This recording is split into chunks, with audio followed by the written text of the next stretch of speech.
Ay, hala. Heavy rain talaga. Ang lakas ng ng tubig sa may oh. Ala, ano kaya yun sa may ng school? Parang usok na yan, ulap. Ay, parang. Ayun siya, oh. Yun. School ka po, kasi po yan. Ang lakas naman pala, ang bilis pala magbuo ng ng ulap. Ayan siya, oh.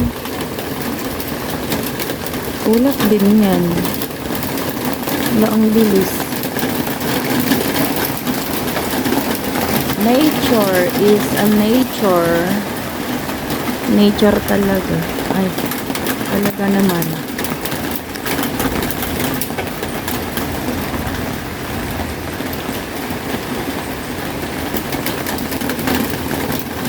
Heavy po ang rain. Dito lang po sa Discovery Bay, Sianawan.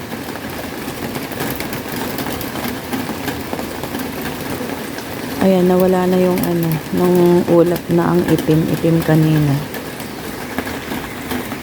Diyan kanina, guys. Ang itim diyan kanina.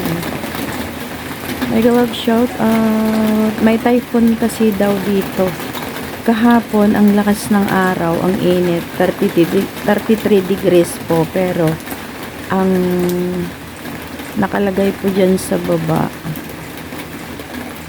sa mga gates ng buildings at saka ng mga house, yung mga residential houses na ganyan, nakalagay po dyan ang typhoon 1 na ang init-init. Pero ngayon, ayan, parang black rain pa siya. Or thunderstorm, whatever. Pero ang nakalagay dyan kanina sa sa observatory ng Hong Kong, na-check ko. Kasi pasok ngayong alaga ko ngayon. First day of school niya ngayon is yellow. Yellow rain. Pero ngayon, naibuhos na yung galit niya kanina with with kidlat at kulog. Pero ngayon, it's over. Ayan, thank you for watching, guys. Sinare ko lang yung weather kapag dito ay may may heavy rain. And guys, yung view as usual, alam na alam niyo yan.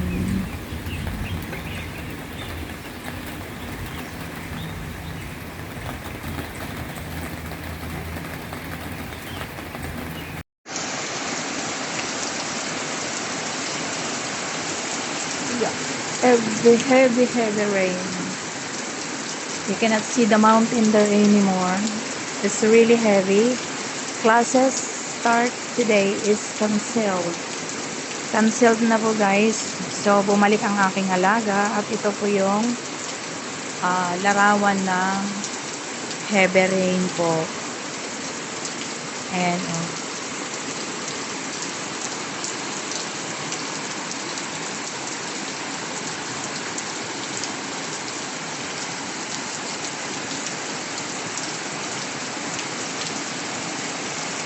lakas po ng ulan.